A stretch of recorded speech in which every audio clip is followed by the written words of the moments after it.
नमस्कार, सर्वश्रेष्ठ news channel ABP news पर हाजिर हूं मैं रुमाना इसार खान। 4 राज्यों में चुनावी जीत के अगले ही दिन यानी आज का दिन प्रधानमंत्री नरेंद्र मोदी गुजरात में हैं। इस साल के आखिर में ही गुजरात में चुनाव होने हैं और ऐसे में माना जा रहा है कि प्रधानमंत्री नरेंद्र मोदी ने आज से ही मिशन गुजरात शुरू कर दिया है। अहमदाबाद में पीएम मोदी का मेगा रोड शो हुआ आज, और इससे पहले कल यानी जिस दिन चुनाव के नतीजे आए, चुनावी जश्न के बीच प्रधानमंत्री नरेंद्र मोदी ने बीजेपी मुख्यालय से एक ऐसा भाषण दिया जिसपे उन्होंने उन तमाम पहलुओं का जिक्र किया जिसकी वजह से बीजेपी की रिकॉर्ड तोड़ जीत सुनिश्चित हुई। तो आपको सुनाते हैं पीएम मोदी का वो पूरा भाषण।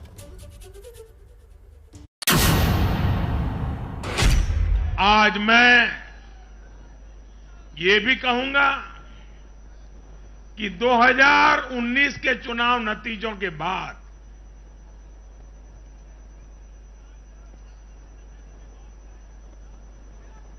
कुछ पॉलिटिकल ज्ञानियों ने कहा था 2019 में जब लोकसभा में हम दोबारा जीत करके आए तो उस ज्ञानियों ने कहा था कि भाई इस 2019 के जीत में क्या है, ये तो 2017 में ही तय हो गई थी, क्योंकि 2017 में यूपी का रिजल्ट आया था। मैं मानता हूं इस बार भी ये ज्ञानी जरूर कहने की हिम्मत करेंगे कि 2022 के नतीजों ने 2024 के नतीजे तय कर दिए हैं। मैं स्वयं बहुत दुख अनुभव करता था जब ये ज्ञानी लोग यूपी की जनता को सिर्फ और सिर्फ जातिवाद के तराजू से तोलते थे, जातिवाद की दृष्टि से देखते थे।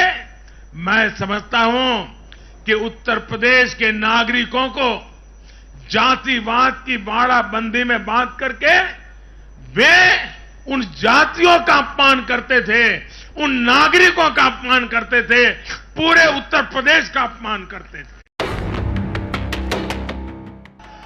यूपी के लोगों के प्यार और आशीर्वाद ने मुझे भी यूपी वाला बना दिया।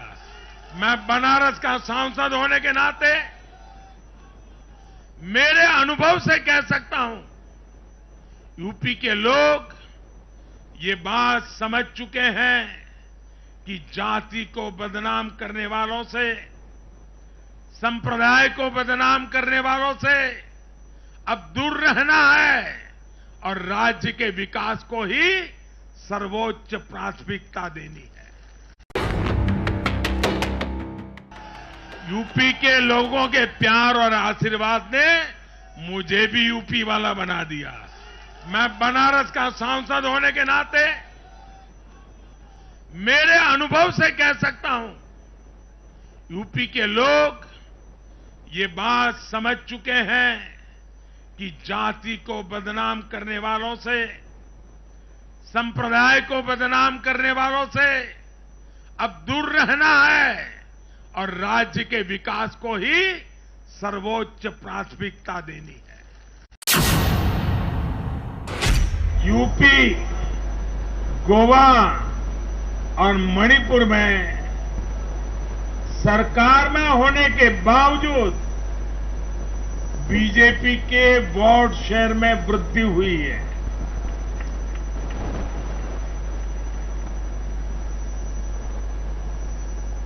गोवा में सारे एग्जिट पोल गलत निकल गए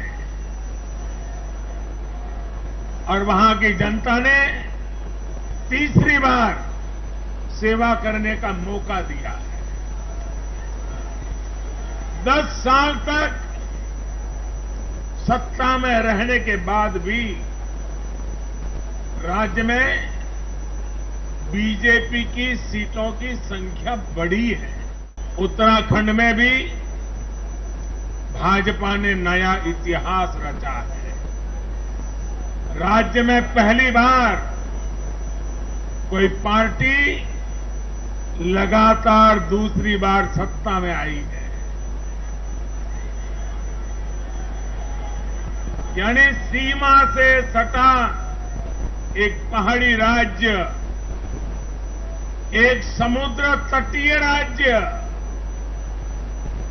और एक मां गंगा का विशेष आशीर्वाद प्राप्त एक राज्य और पूर्वोत्तर सीमा पर एक राज्य, भाजपा को चारों दिशाओं से आशीर्वाद मिला है। ये मेरे शब्द लिख करके रखिए दोस्तों। एक न एक दिन ऐसा आएगा जब भारत में परिवारवादी राजनीति का सूर्यास्त ये देश के नागरिक करके रहेंगे। मैं किसी परिवार के खिलाफ नहीं हूं, न ही मेरी किसी की व्यक्तिगत दुश्मनी है। मैं लोकतंत्र की चिंता करता हूं और मैं सभी ज्ञानियों को कहता हूं, जरा लोकतंत्र के तराजू पर इन चीजों को तोल के देखो। और मैंने लोगों को बताया कैसे परिवारवादी राजनीति ने उनके राज्य का कितना नुकसान किया है, राज्य को पीछे ले जा रहा है। और मुझे खुशी है कि मतदाताओं ने इस बात को समझते हुए भी इस चुनाव में अपना वोट दिया है, लोकतंत्र की ताकत को मजबूत किया। पंजाब में भाजपा एक शक्ति के रूप में उभरनी है, ये मैं अपनी आंखों के सामने देख रहा हूं दोस्तों।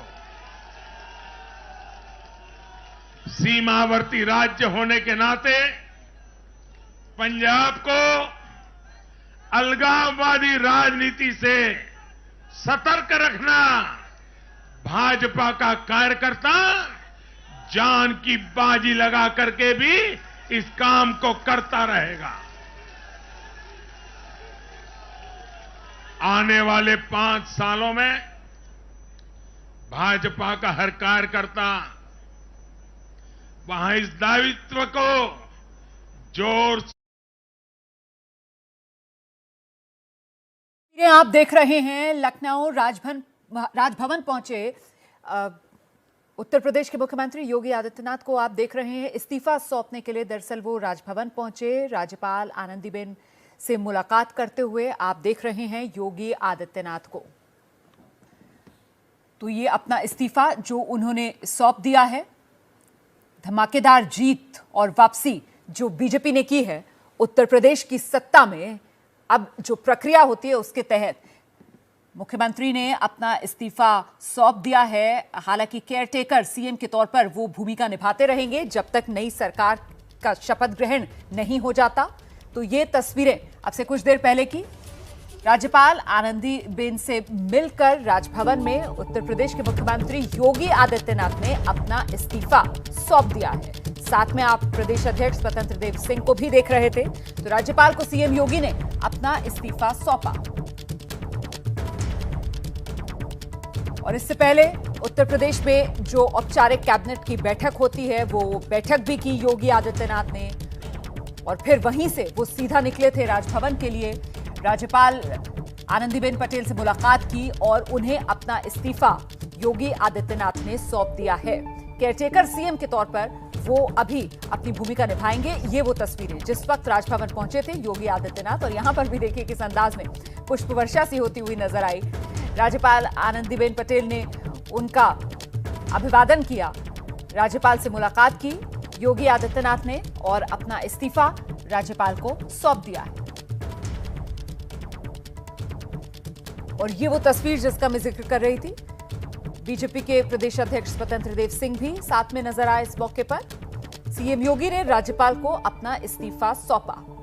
तो बम्पर जीत बीजेपी को मिली है उत्तर प्रदेश में। इतिहास योगी आदित्यनाथ के नेतृत्व में उत्तर प्रदेश में बीजेपी ने रचा है। 37 साल के बाद कोई पार्टी 5 साल के बाद फिर से वापसी कर रही है सत्ता में।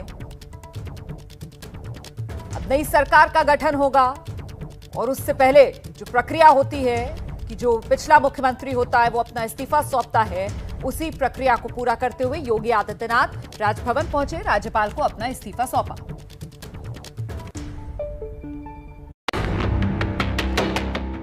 पंजाब में भाजपा एक शक्ति के रूप में उभरनी है, ये मैं अपनी आंखों के सामने देख रहा हूं दोस्तों।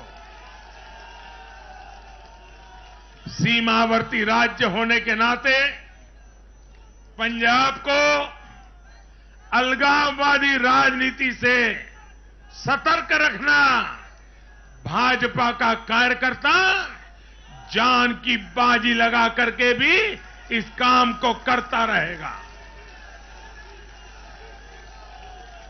आने वाले 5 सालों में भाजपा का हर कार्यकर्ता वहां इस दायित्व को जोर शोर से निभाने वाला है। ये विश्वास मैं पंजाब की जनता को आज देना चाहता हूं। हमारे देश में भ्रष्टाचार के खिलाफ लोगों में, भ्रष्टाचारियों के खिलाफ ऐसे लोगों के प्रति एक भयंकर नफरत का भाव रहता है। देश की गाढ़ी कमाई को लूटकर अपनी तिजोरी भरने की ये प्रवृत्ति कुछ लोगों की पहचान के साथ जुड़ गई है। भारतीय जनता पार्टी 2014 में एक ईमानदार सरकार का वायदा करके चुनाव जीती थी और हमारी ईमानदारी को देखकर 2019 में जनता ने हमें और ज्यादा आशीर्वाद दिया। ये देश का कितना बड़ा दुर्भाग्य है कि घोटालों से घिरे लोग एकजुट होकर अब अपनी इकोसिस्टम की मदद से इन संस्थाओं पर ही दबाव बनाने लगे हैं। जांच एजेंसियों को रोकने के लिए ये लोग अपने इकोसिस्टम के साथ मिलकर नए नए तरीके खोजते हैं। इन लोगों को देश की न्यायपालिका पर भी भरोसा नहीं है। पहले हजारों करोड़ रुपए का भ्रष्टाचार करो, फिर जांच भी नहीं होने दो और जांच करे तो उस पर दबाव बनाओ। ये इन लोगों की प्रवृत्ति है।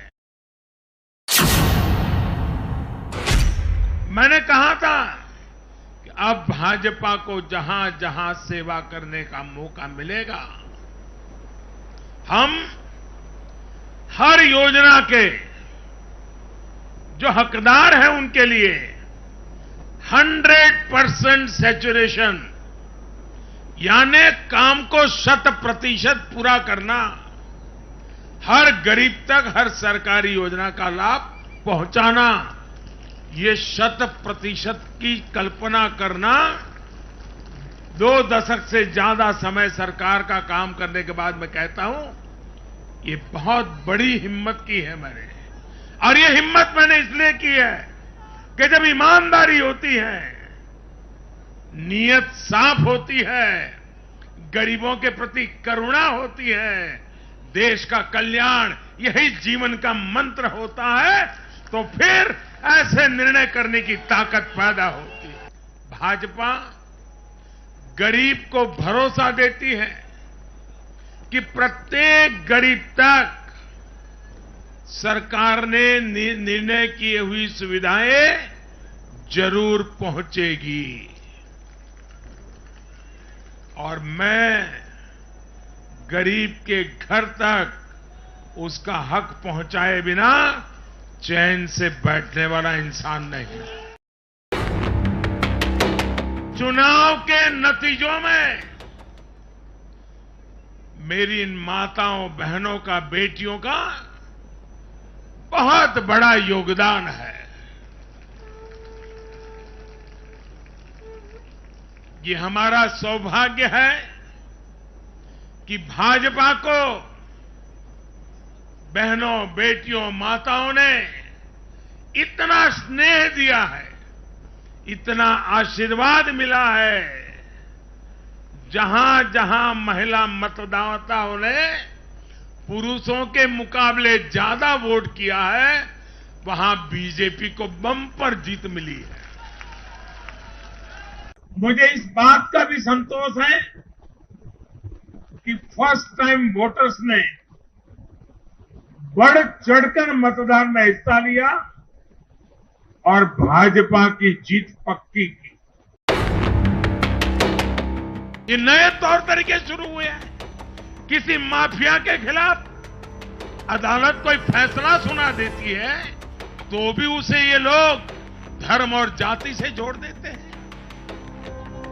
ऐसे में भारत के मैं सभी संप्रदायों से आग्रह करता हूं, मैं सभी जाति पे गर्व करने वाले ईमानदार लोगों से आग्रह करना चाहता हूं। उन सबको सोचना होगा कि ऐसे भ्रष्टाचारियों, ऐसे माफियाओं को अपने समाज से, अपने संप्रदाय से, अपनी जाति से दूर करने की हिम्मत करें। इससे समाज भी मजबूत होगा, संप्रदाय भी मजबूत होगा और हर व्यक्ति का भला होगा। ये चुनाव ऐसे समय में हुए हैं जब दुनिया 100 साल के सबसे बड़े कोरोना जैसी महामारी के संकट से लड़ रही है। पूरी मानव जात, पूरा विश्व 100 साल में ऐसी बीमारी नहीं देखी, ऐसी मुसीबत से लड़ना नहीं पड़ा है। ये जैसे कुछ कम था तो युद्ध ने भी विश्व की चिंताएं बढ़ाई हैं। इन परिस्थितियों में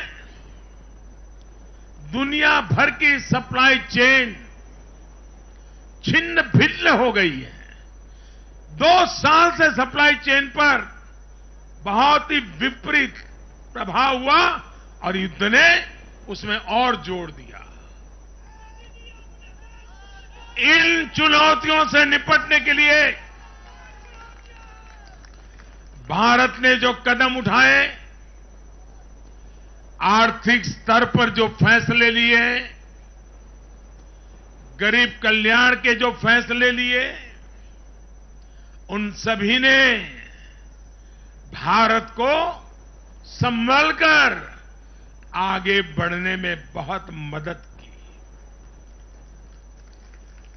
भारत बच पाया है क्योंकि हमारी नीतियां जमीन से जुड़ी रही। पंजाब में प्रचंड बहुमत से जीतने के बाद आम आदमी पार्टी के भावी मुख्यमंत्री भगवंत मान की ताजपोशी की तैयारियां जो हैं वो जोर शोर से चल रही हैं। देखिए, आप जानते हैं कि पंजाब 117 विधानसभा सीटें, जिसमें 92 सीटें आम आदमी पार्टी की झोली में आ गई हैं। भगवंत मान की ताजपोशी होनी है और इसी सिलसिले में आज भगवंत मान दिल्ली पहुंचे। पार्टी के राष्ट्रीय संयोजक अरविंद केजरीवाल से उन्होंने मुलाकात की। 16 मार्च को शपथ ग्रहण की तारीख जो तय हुई है, उसी शपथ ग्रहण समारोह में आने का न्योता भी दिया है।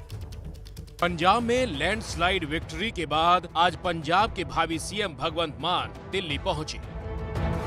दिल्ली पहुंचकर भगवंत मान ने सीएम अरविंद केजरीवाल और मनीष सिसोदिया के पैर छुए, तो जवाब में सीएम और डिप्टी सीएम ने भी भगवंत मान को गले लगाकर जीत की बधाइयां दी। आपकी पंजाब जीत का रास्ता दिल्ली मॉडल और केजरीवाल परचम तले ही आसान हुआ है और अब 16 मार्च को होने वाली ताजपोशी के लिए खुद भगवंत मान न्योता देने दिल्ली पहुंचे हैं। भगवंत मान पंजाब की कमान चंडीगढ़ से संभालेंगे, लेकिन शपथ ग्रहण समारोह को खास बनाने के लिए जगह भी खास चुनी गई है। तस्वीर अगर आपको दिखाएं तो यहाँ पर गांव में एंट्री करते ही आपको सबसे पहले भगत सिंह के नाम पर बना एक म्यूज़ियम नज़र आएगा। इस म्यूज़ियम में भगत सिंह से जुड़ी, उनके जीवन से जुड़ी तमाम चीज़ें रखी गई हैं और सामने है प्रतिमा भगत सिंह की, और इसी प्रतिमा को नमन करते हुए तमाम लोग यहाँ से आगे बढ़ते हैं। ये जगह इसलिए अब और ज़्यादा खास मानी जा रही है क्योंकि जो पंजाब के भावी मुख्यमंत्री हैं भगवंत मान, उन्होंने ऐलान किया है कि वो अपना शपथ ग्रहण का कार्यक्रम इसी जगह पर रखेंगे। शहीद आजम भगत सिंह के पिंड खटकड़ कला में पंजाब के नए मुख्यमंत्री की ताजपोशी होगी। कलां जो शहीद आजम भगत सिंह का गांव है, और यहाँ पर ये जो बिल्डिंग आपको नज़र आ रही है दरअसल मेमोरियल है शहीद भगत सिंह के नाम पर। और इस मेमोरियल में साल में कई बार फंक्शंस होते हैं, लेकिन इस बार यहाँ पर जो तैयारी आपको दिख रही है वो तैयारी इस बात को लेकर है कि भगवंत मान जो पंजाब के मुख्यमंत्री होने जा रहे हैं उनकी शपथ ग्रहण समारोह की तैयारी यहाँ पर की जा रही है। इस मेमोरियल के पास की तस्वीरें अभी आपको देखने में नज़र आएंगी। यहाँ पर जो सुरक्षाकर्मी हैं वो पहुँच चुके हैं, तमाम अधिकारी लगातार यहाँ पर आ रहे हैं तैयारियों का जायजा लेने के लिए। भारत माता की इंकलाब। कल अरविंद केजरीवाल और भगवंत मान ने भी जीत के बाद सबसे पहले भगत सिंह को याद कर इंकलाब के नारे बुलंद किए। और आइए अब सीधे आपको लेकर चलते हैं। मेरे साथ मेरे वरिष्ठ सहयोगी जगविंदर पटियाल इस वक्त मौजूद हैं। जगविंदर, राजभवन भी नहीं और पंजाब की राजधानी भी नहीं, बल्कि शहीद आजम भगत सिंह के गांव को चुना है शपथ ग्रहण के लिए भगवंत मान ने। तैयारियां किस तरीके की जा रही हैं वहां पर?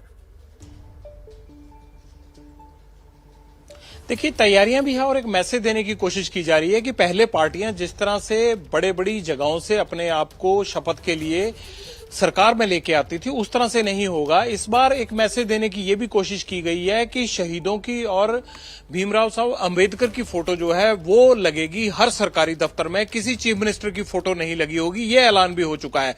तो एक बदली हुई रिवायत जो है, बेसिकली पंजाब बदलाव चाहता था। पुराने पॉलिटिशियनों से जो मुख्यमंत्री रहे हैं, पूर्व मुख्यमंत्री रहे हैं, पूर्व डिप्टी सीएम रहे हैं, उनसे छुटकारा पाना चाहते थे। जैसा मैंडेट आया है उसके अनुरूप ही काम शुरू किया गया है कि बदलाव की जगह और बदलाव की तस्वीर नजर आनी चाहिए। इसलिए ये नयापन देने की आम आदमी पार्टी ने कोशिश की है, इसे अपना यूएसपी बनाने की कोशिश कर रही है। ये बड़ी बात आप कह रहे हैं कि वो जिस बदलाव का जिक्र आम आदमी पार्टी करती रही है, वो बदलाव सिर्फ बातों में ही सिमट कर ना रह जाए, बल्कि लोगों को नजर भी आए। कहीं ना कहीं यही संदेश देने की कोशिश इस फैसले से कि शपथ ग्रहण जो होगा भगवंत मान का, वो शहीद आजम भगत सिंह के गांव में होगा। अच्छा देखिए, पंजाब विधानसभा चुनाव में इस बार अरविंद केजरीवाल की पार्टी ने इतिहास रचा है। दिल्ली की तरह झाड़ू के निशान वाली आम आदमी पार्टी ने पूरी तरीके से रिकॉर्ड तोड़ जीत हासिल की है पंजाब में। और पंजाब के चुनाव में झाड़ू ऐसी चली कि बड़े बड़े नेताओं को, जो अनजाने चेहरे थे, उन्होंने हरा दिया। कहना कोई कांग्रेस कोई नहीं हरा सकता। कांग्रेस से आपने आप हरा ले नहीं तो कोई नहीं हरा सकता। जिसने पंजाब में नवजोत सिंह सिद्धू के जीत के इन दावों की हवा निकाल दी।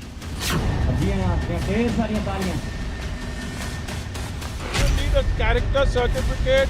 जिस उम्मीदवार ने अकाली के ताकतवर नेता विक्रम मजीठिया को मात दे दी।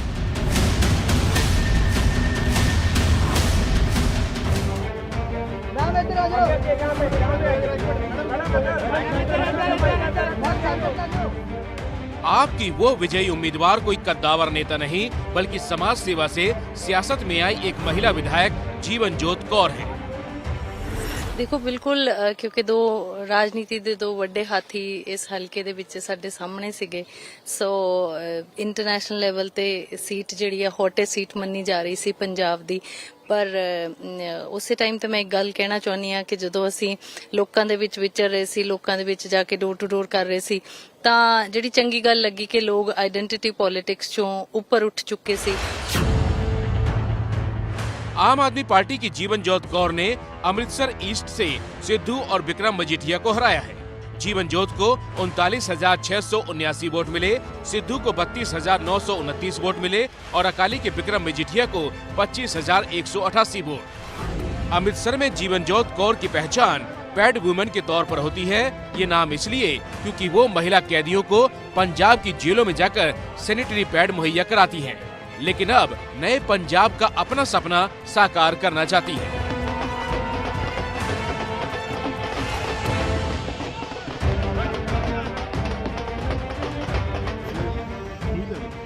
पंजाब में बड़े बड़ों की हवा निकालने वालों में आपके विधायक जगदीप कंबोज भी हैं, जिन्होंने जलालाबाद से अकाली दल के सुखबीर बादल को 30,000 से ज्यादा वोटों से हराया।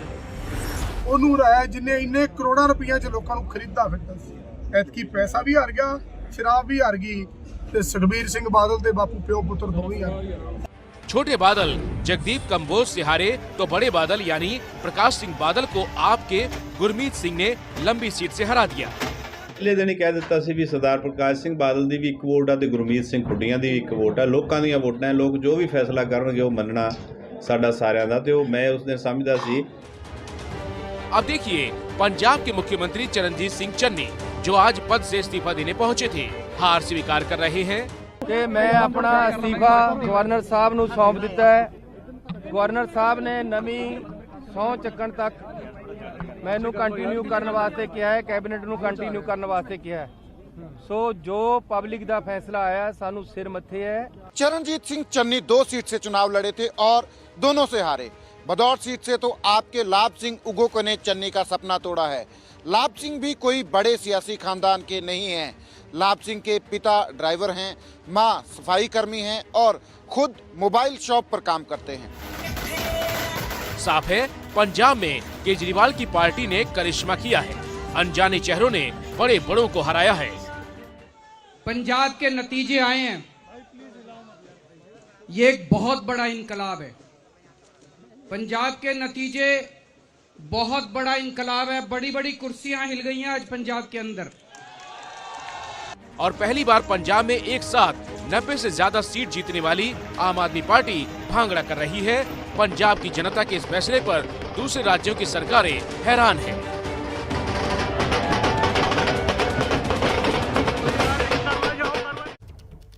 दरअसल धुरंधरों को हराकर पंजाब के लोगों ने बदलाव के लिए वोट दिया है और उसी बदलाव की लकीर को आगे बढ़ाते हुए जो फैसला लिया गया है आम आदमी पार्टी की तरफ से, भगवंत मान की तरफ से, कि जो शपथ ग्रहण समारोह उनका वो शहीद भगत सिंह के पैतृक गांव में होगा। जगविंदर पटियाल हमारे साथ लगातार बने हुए हैं। इसके जरिए एक बड़ा संदेश देने की कोशिश जगविंदर, और साथ ही साथ जगह के साथ साथ जो मेहमानों की लिस्ट होगी उसके लिए भी क्या यही रणनीति अपनाई जा रही है आम आदमी पार्टी की तरफ से? क्या जानकारी है कुछ? देखिए 3 चीजें होंगी। पहली बात तो यह है कि मुझे लगता है कि 16 मार्च को सिर्फ भगवंत मान शपथ लेंगे, मंत्रिमंडल बाद में शपथ लेगा। दूसरी बात यह है कि राष्ट्रीय राजनीति में अरविंद केजरीवाल अपनी छाप छोड़ने के लिए पंजाब को इस्तेमाल करेंगे। पंजाब के रास्ते वो ये दिखाएंगे कि ये हमारा मॉडल है आम आदमी पार्टी का, और ये कल को जो है मॉडल हम लोकसभा तक और पूरे देश तक पहुंचाना चाहते हैं। तो पंजाब उनके लिए एक राज्य मिल गया। तीसरी बात, इसी मॉडल के एक्सपेंशन के लिए वो मुझे लगता है उन तमाम नेताओं को, जिनमें ममता बनर्जी भी होंगी, शरद पवार साहब भी होंगे, नीतीश बाबू भी होंगे, उन तमाम लोगों को बुलाना चाहेंगे जो कि कांग्रेस या फिर बीजेपी के साथ इत्तेफाक नहीं रखते हैं, या जिनको वो थर्ड फ्रंट के तौर पर अपने साथ जोड़ने में 2029 तक, अगर 24 में ना सही तो 29 तक कामयाब हो जाएंगे। तो मुझे ये लगता है कि पंजाब से ये सब कुछ करने की कोशिश अरविंद केजरीवाल अगले कुछ दिनों में करेंगे। बहुत बहुत धन्यवाद आपका जगविंदर पटियाल इस तमाम जानकारी के लिए। तो महत्वपूर्ण ये कि कहीं ना कहीं बदलाव जिसके लिए पंजाब के लोगों ने वोट दिया है वो बातों में न रह जाए बल्कि नजर भी आए, इसीलिए कदम जो उठाया जा रहा है आम आदमी पार्टी की तरफ से। आज से ही निकल पड़े हैं प्रधानमंत्री नरेंद्र मोदी। मिशन की शुरुआत पीएम मोदी ने आज सुबह 10 किलोमीटर लंबा मेगा रोड शो करके की। 4 राज्यों की जीत के बाद जब पीएम मोदी जैसे ही गुजरात पहुंचे तो गुजरात की जनता ने देश के पीएम और अपने बेटे का दिल खोलकर कुछ इस अंदाज में स्वागत किया।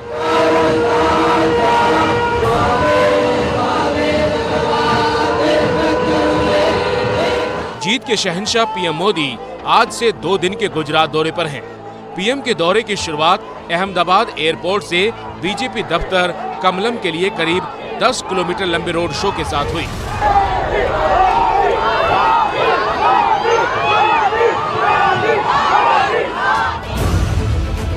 जिसके बाद पीएम मोदी बीजेपी दफ्तर पहुंचे और वहां मौजूद सांसद, विधायक और पार्टी कार्यकर्ताओं को चुनाव की तैयारियों में जुट जाने को कहा। लोकतंत्र में जिसका विश्वास है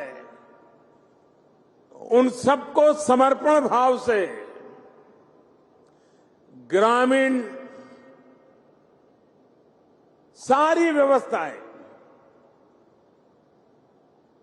उसको बल देना, उसको सामर्थ्य देना, ये उनका स्वाभाविक कर्तव्य बन जाता है। गुजरात में इसी साल के अंत में चुनाव होने हैं। राज्य में विधानसभा की कुल 182 सीटें हैं। पिछले विधानसभा चुनाव में बीजेपी को 99, कांग्रेस को 77 और अन्य को 6 सीटें मिली थी। 2017 के विधानसभा चुनाव में कांग्रेस से कड़ी टक्कर मिलने के बाद भी भले ही बीजेपी वहां जीत गई थी, लेकिन बीजेपी के लिए ये जीत बाकी चुनावों की तरह आसान नहीं रही। इसलिए इस बार बीजेपी पिछले चुनाव के नतीजों से सबक लेते हुए आने वाले चुनाव की तैयारी अभी से कर रही है।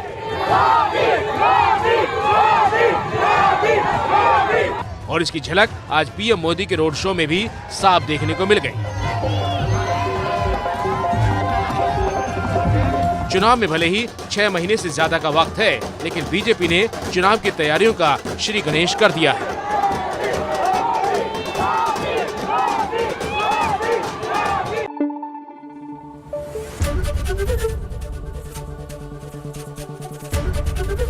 एबीपी न्यूज आपको रखे आगे।